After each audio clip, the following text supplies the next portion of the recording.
Pai, para que serve a história? Olha só que pergunta. Parece simples, né? Coisa de criança. Mas no fundo é uma das questões mais profundas que a gente pode fazer. E é justamente atrás dessa resposta que a gente vai hoje. E para isso, vamos usar como guia um dos maiores historiadores que já existiram. Pois é com essa pergunta aí super simples e direta que tudo começa. Um filho para o pai que era ninguém menos que o historiador Mark Bloch. E essa frase, gente, ela não é só o comecinho de um livro, não. É o pontapé inicial de uma jornada para entender a alma da história. E é essa pergunta que a gente vai tentar responder aqui. Então, vamos lá. Vamos começar essa nossa exploração. Porque, olha, responder essa pergunta não é só um exercício intelectual, sabe? É bem mais que isso. É entender por que o trabalho de um historiador é, no fim das contas, algo essencial para todo mundo. Bom, para começar, a gente precisa quebrar um mito. Sabe aquela ideia de que história é só decorar um monte de nome, de data, de lugar? Então, pode esquecer. A verdade é que a história é muito mais uma investigação, uma ciência viva que está sempre em movimento. E essa ideia de ser uma ciência, né? Isso leva a gente para uma redefinição que é crucial. O objeto da história não é o passado. Assim, uma coisa morta, distante. O foco de verdade, como a gente vai ver, é algo muito mais concreto e, olha, fascinante. E tá aí a definição central do Mark Bloch. História é a ciência dos homens no tempo. Simples assim. E tem dois elementos aqui que são a chave de tudo. Homens, quer dizer, a experiência humana, e no tempo, que é a dimensão onde tudo acontece. É basicamente o estudo da humanidade em movimento. Essa definição fica ainda mais clara quando a gente compara.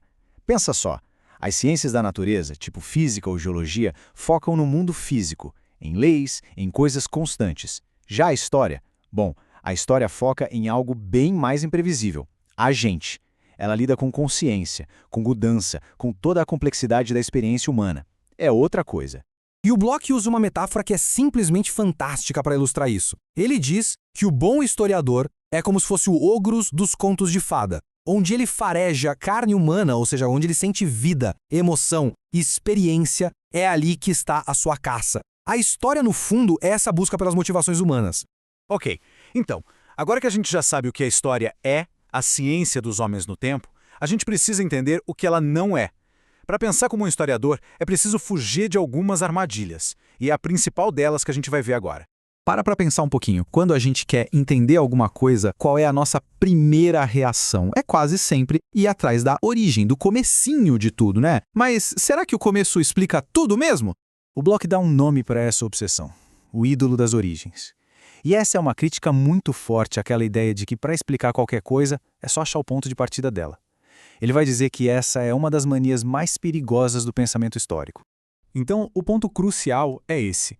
Focar só na origem é cair numa armadilha. É que nem tentar entender uma floresta inteira olhando só para a semente. Isso confunde o começo de algo com a explicação de algo e ignora todo o processo de transformação que vem depois. Para entender de verdade, a gente precisa olhar a jornada completa e não só o ponto de partida. E tudo isso traz a gente de volta para a pergunta original daquele menino. Se a história é a ciência dos homens no tempo, e se a gente não deve se prender só nas origens, então qual é a utilidade prática dela? Para que ela serve? A resposta, gente, está bem aqui, no nosso presente. Essa frase aqui é talvez a mais importante do livro todo. Presta atenção. A incompreensão do presente nasce fatalmente da ignorância do passado. O que isso quer dizer? Que a função mais vital, mais importante da história é dar para a gente as ferramentas para decifrar o mundo em que a gente vive agora. Sem isso, a gente está navegando no escuro. E como é que isso funciona na prática? Dá para pensar num processo de 4 passos mais ou menos assim. Primeiro, se observa alguma coisa no presente que se quer entender. Depois, se viaja para o passado para rastrear as raízes daquilo. Fazendo isso, a gente revela o contexto, as forças que moldaram a situação. E o resultado? Uma clareza mas muito maior sobre a realidade de hoje. No final das contas, é disso que se trata. A história não é um luxo intelectual, sabe? Não é um passatempo sobre coisas que já morreram. Ela é mais como uma lente de aumento, um instrumento que é indispensável e que ajuda a gente a focar e a compreender a complexidade do nosso próprio tempo. E para fechar, fica aqui uma reflexão. Se a história explica o presente, é porque o passado não está morto de jeito nenhum. Ele está vivo, moldando as nossas instituições, as nossas ideias, as nossas vidas. A questão final, então, não é só para que serve a história, mas também Como é que o passado vive dentro da gente neste exato momento?